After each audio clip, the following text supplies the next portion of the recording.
Today we're going to be looking at painting our Audubon birds, and we're going to be using Tempera paint cakes.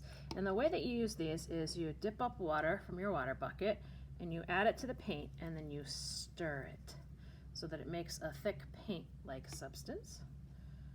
Okay, kind of like that. And then we're going to start working on our birds.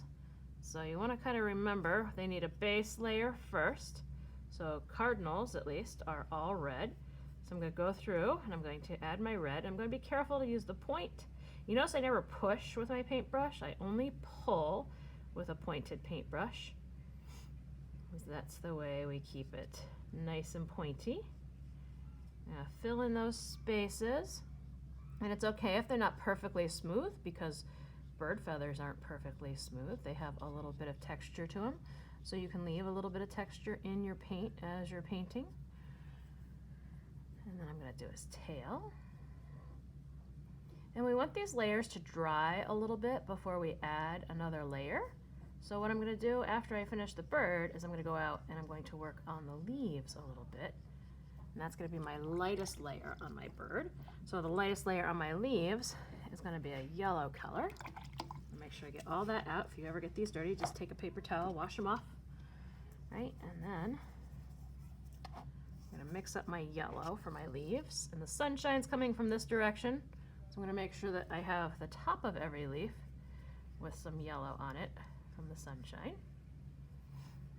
If my brush dries out and I can mix more paint, just like that.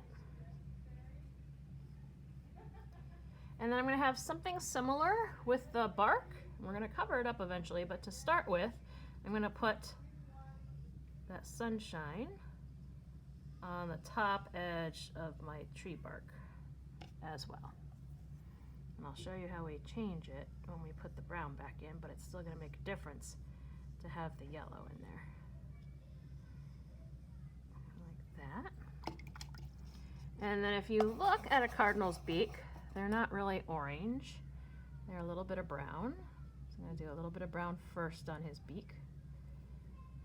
Again, always pulling with that brush. Pick up a little bit of orange. They do have a little bit of orange on their beaks too. And then I'm going to start adding some other colors in. So for my cardinal, sometimes they have a little bit of orange in their wings. You'll have to look at the pictures of your birds that we put up on the board to know what colors you're going to be using. I'm going to grab some more brown. Well, that's drying, and I'm going to go back in. I'm going to do my branches. I'm going to go right over the yellow. Don't mind if they blend a little bit. But I'm being careful to try and not go outside my lines and to not go on my bird.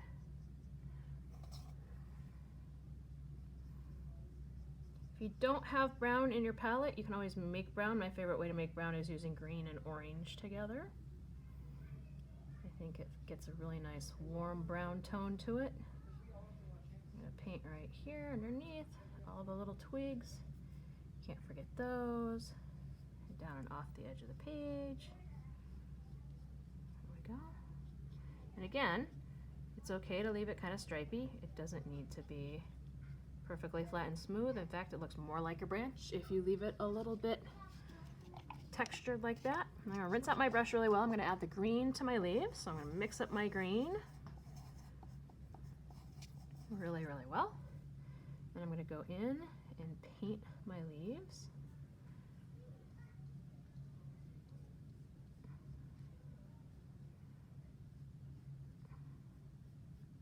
And again, they don't have to be perfect. I'm going to leave them a little stripy.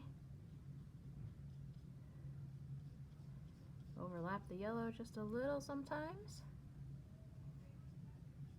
Give it more of that leaf texture. And if it's not dark enough, like this one's getting pretty light, I'm going to go back and pick up a little more green, especially up here where it would be a shadow underneath this branch. Right, it's going to be darker at the bottom of the leaves versus the top, so you might go dab, dab, dab just a little bit to thicken up that paint. Kind of like that. Now I'm going to go back to my cardinal. He needs some shadowing on him, so I can grab some brown and mix a little bit of blue in with my brown, because his shadow is going to be down here on his stomach, underneath that wing. And if I don't think it's dark enough, a little more blue and mix it in there, just like that. And I think they have a little bit darker structure up here with the feathers. And then he would have it a little darker on the underside of his tail, going down to where it tucks underneath his wings here. I like that. And a little darker on the underside of his beak. And he might be a little darker where his head feathers separate right here. And I'm staying up on that point to give it that feathery look. Kind of like that, right? I can follow him. There we go. And then down here, I might even just stripe a little bit into his tail feathers and his wing feathers. Now he's looking a little more realistic. I'm gonna rinse my brush out because it's getting a little darker than I would like it right here. I can go back in and add a little bit of water to sort of thin it out, and then I can dry my brush off, and then watch this. I can go back in and pick some of that paint up if it got too dark. The other thing I can do is take a paper towel and I can pick up the paint a little bit like this so that it doesn't get too dark in some spots. It can stay a little lighter. There we go. Look like he still has some texture to him. And then I can go back in with my blue again on my branches, and I can add in some branchy stripes with the blue. And these kind of go on top of the yellow or the brown. And I use blue as my shadow color instead of black, because black can be really strong, whereas blue is a little bit more gentle on your eyes. And I add in those stripes and patterns, but I don't want to cover up all my color. Notice I'm leaving a lot of my color behind so you can still see the yellows and the browns. That's important. If you cover everything up, then it just goes back to looking plain again. You want to leave some of that showing. Same thing on my leaves. I might want to add just that line, a little bit of extra shadow with blue. And sometimes it's hardly noticeable, but it'll show up more when it dries. Like that. Now, I'm going to let this dry for a few minutes, and then I'm going to come back and I'm going to work on the back. To work on the background for my bird, I'm going to pick a complementary color to my bird. So the complementary color of red would be green, but I don't want to do my whole background green. That would take me a long time. So what I'm going to do is I'm going to do just around the bird. I'm going to be very careful because I don't want to overlap them. It's going to cause brown if I go over the red with my green. Complementary colors get muddy. So I'm going to end up with a brown or a grayish color, which is not the pretty color I want to keep my bird. If you need to turn your paper to get to harder to reach angles, that is a perfectly natural and normal thing to do. And then I'm going to keep this kind of messy because what I'm trying to do is simulate out of focus leaves in the background. I go smooth here and then I blop it because I don't want to have to blop right next to a bird or right next to a leaf. I like this. Okay. And if it gets really thick in some areas, I can drag that down and use it in other spaces so I don't waste the paint. And come down in here.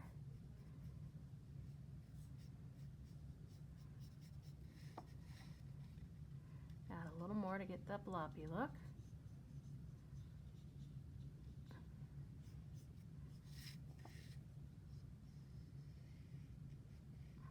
First outline, then go back and bloppy. Be careful. I want to get a little darker as I get further away from him too. I almost want it like it's a vignette around the bird. It's kind of making him really stand out in his spot. Then I might go back in and get some yellow, especially right around the bird, to give him that glow.